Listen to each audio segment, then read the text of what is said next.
Compassion. What is compassion? What does compassion feel like? Compassion really means to suffer with others. It's not that we have the same experience, but we may be moved towards their suffering. Suffering is definitely a human condition, but it doesn't have to be forever. I remember being in church one day and a young student came and said to me, "Dave, there's a poor guy standing in the stairs."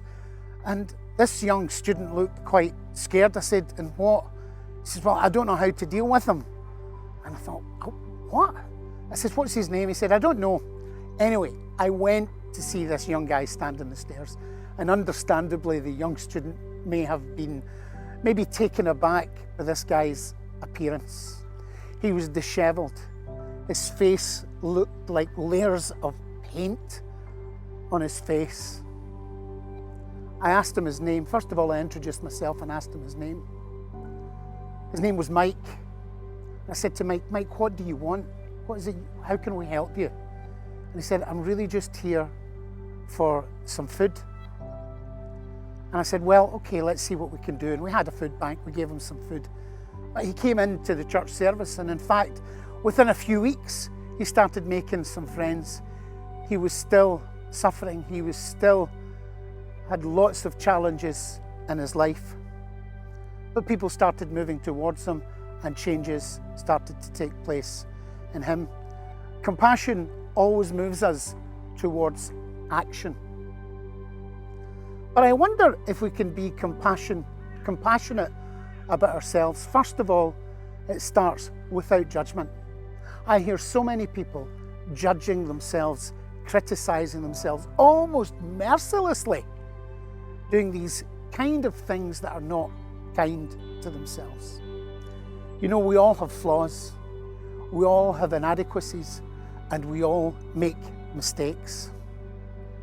And there's nothing wrong with a desire to become better than we were yesterday. These are really important things to do and to think about.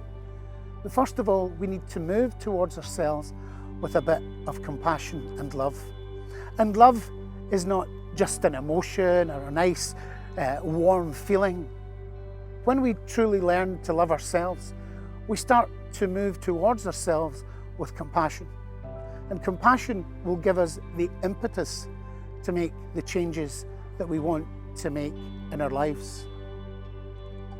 So have a think about how you approach your own flaws, your own mistakes, the things that you've done and you think, "Oh my goodness," the things that you feel shamed about. Try to learn to forgive yourself. You're a human being. I remember somebody coming to say to me one time of a terrible mistake that they had made. And the guy says to me, "It doesn't sound like I was a very good person." And I said, "Perhaps not, but it sounds very human." Remember, you're a human being first and foremost.